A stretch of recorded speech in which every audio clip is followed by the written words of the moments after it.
उजाला entertainment, Ankesh entertainment, खोखा भैया के चैनल बा, तमाम भैया लोग के चैनल बा। काल के तो मिल गइल ना, मटेरियल मिल गइल बा, बढ़िया मसाला बा। सोनू भैया आई कार्यक्रम सुपर हिट बा, ठीक बा, सुपर हिट बा, अपलोड हो गइल बा, वायरल हो गई। लिखाई शिल्पी राजमंच पर से टूटते हुए देखिए कैसे गिर रही हैं। लेकिन हमारा कुछ ना भइला,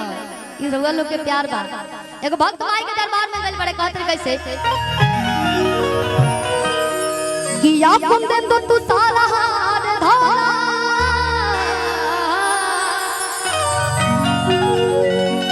या शुभ्र वस्त्र वृदा, कि या वृंदावन मंडित करा, या श्वेत पद्मासना, कि ओम जयंती मंगला काली भद्र काली कपालिनी,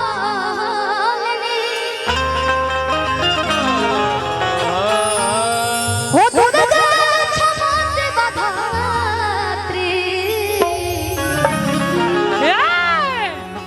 स्वाहा स्वधा नमस्तुते।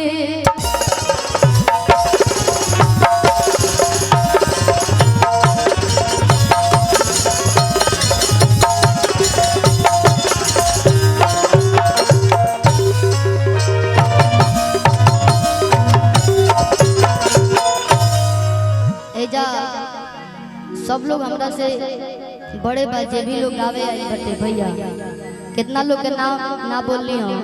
एगो हमार छोट भाई बा गोलू, इहो बड़ा अच्छा डांस करेला। सुनील भैया बानी कॉमेडी के दुनिया में, हम कहनी न एगो चैनल बनाई, सब लोग प्यार दे, जेकरा लगे टैलेंट रहेला रउआ खाली यूट्यूब पे छोड़ी, रउआ के परख ली लोग। देखा तनी कितना भर भर के प्यार मिलता। पैसा रुपया दूसर चीज बा, लेकिन इतना मान सम्मान मिलल बहुत मुश्किल बा। जे बड़ा भाग बड़ा मेहनत करेला वो करे मिलेला, बिना मेहनत के कुछ ना होला। आप किसी भी मंच पे जाते हैं तो रोने लगते हैं, क्यों रोते हैं? आप हंसिए, इसको एकदम मजबूत कीजिए, कभी भी नहीं रोना चाहिए। रोवब तो लोग और कमजोर समझी, आ हंसब तो लोग कई के भाग एकरा तो कोनो फर्क नहीं पड़त, तो काहे के बोले के?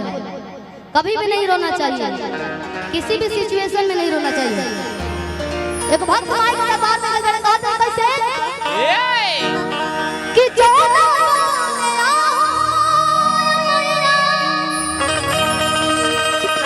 आज से पियो ना डोले रे, जिया जिया कि ताहिर बनबना, कि मैया मोरे अदली हली बसड़बा, कि ताहिर बनबा। रउआ ना राधी दे, इतना सुंदर हम थोड़े गाइला, कितना बढ़िया माइक बना दे भैया। कि जाना बोले हो मैया, अरे जाना बोले हो मैया,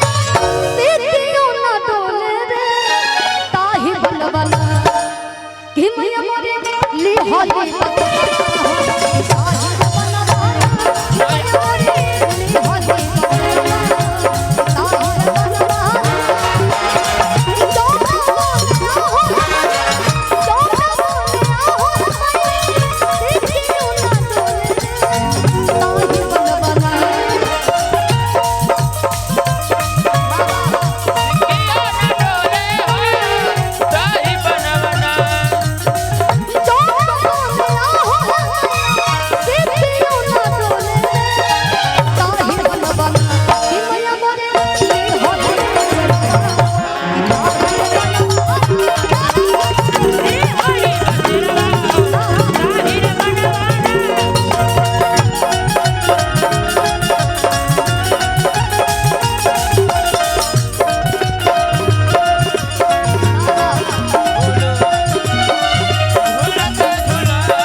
इतना तो साउंड है नहीं कि गट गट जितना बोला देते हैं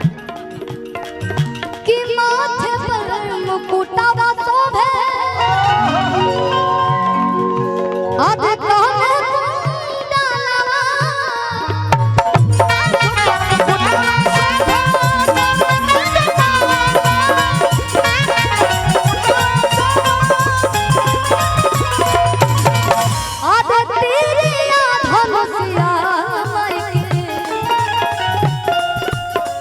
शोभे ताला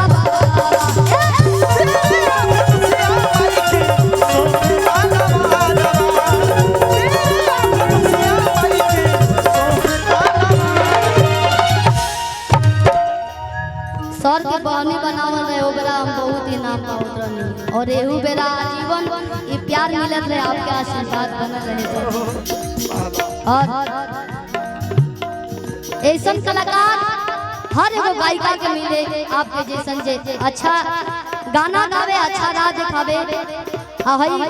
भाभी की तरफ से आप तो पूरा महफिल के जाने वाली अगर रउआ न रहती तो बाबू ना होते आ बाबू ना होते तो हम ना होते हई लोग ना हो बस बस ही प्यार बनल हो कैसे माथे पर मुकुटावा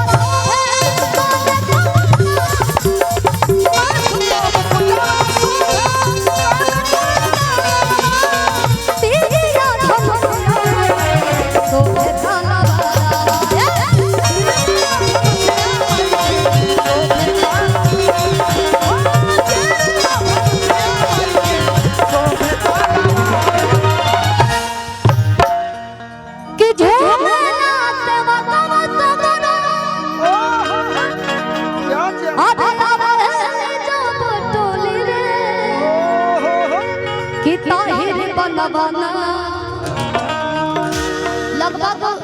2012-13 चलत हुई स्टेशन के पास मूर्ति जी रखा हर साल रखा ली तो बेरा राकेश तिवारी भैया आइल वो बेरा हम गावे में रहनी स्कूल में गावत हो तो हमरो मन करत रहे कि हम बड़ कलाकार रहती तो गलती न गावे लेकिन आज वो दिन वो मेहनत सवारत हो गई आप लोग यही भाट रानी में हमरा के बोलेंगे पूरा दुनिया गा के का करी जब अपना घर में गा के ना सुने अपना घर के लोग खुश ना हो सब बेकार बा आज हमार मेहनत सफल होता और बहुत सारा काम बारी सब बहुत ज्यादा आने के व्यस्तता रहेला अब हम काल के रात मेरा के सुतल बन जा रात सब बाई रोड आइल बाई जागते हम दिन भर ना दिन में लोग से मिलन जुलत होत रहेला और आप सबके एनर्जी कम ना होला चाहे खाई जा चाहे ना खाई जा 12-12 घंटा 14-14 घंटा हमने के खड़ा करा दिए थे तने हनियो लोग एनर्जी चेक कर ले हां वो बा एनर्जी जयकार नापे के नहीं थे एकले जयकारा लागी का लगाहे के पड़ी हां बहुत सच्चा दरबार की हम पूरा दुनिया हिले ले बने बोलो है तनी के लोग के नहीं ये पूछत रहनी हम अकेले बानी लेकिन वो लोग इतना बने तो हर एक इंसान के स्ट्रांग हो गई सब लोग अपनी जाने भर में तेज बोले तबे होई प्रेम से सच्चा दरबार की आ हाय टोली खाली बोला तनी देखा तने बोला तक ना प्रेम से दुर्गा मैया की 20 पड़त का जी बुझाई आंटी जी के आई तरफ से आई पैसा ना आई प्यार आशीर्वाद जीवन आशीर्वाद और रिश्ता से बढ़ के पैसा ना होला हमरा हर एक लोग के दिल में रहे के बाद पैसा आई कल चल जाई एगो चाहे आदमी घर बनवा ली चाहे जमीन खरीद ली चाहे दुख बेरा में लगवा ली खत्म हो जाए पैसा लेकिन जो दिल में सम्मान प्यार रही कबो खत्म ना होई कैसे कि झूमेला से मगवा तो करो अरे अरे जो पटोली रे कि ताहिर बनबना कि मैया मोरे अडली होली बसे डबा कि ताहिर बनबना ये मैया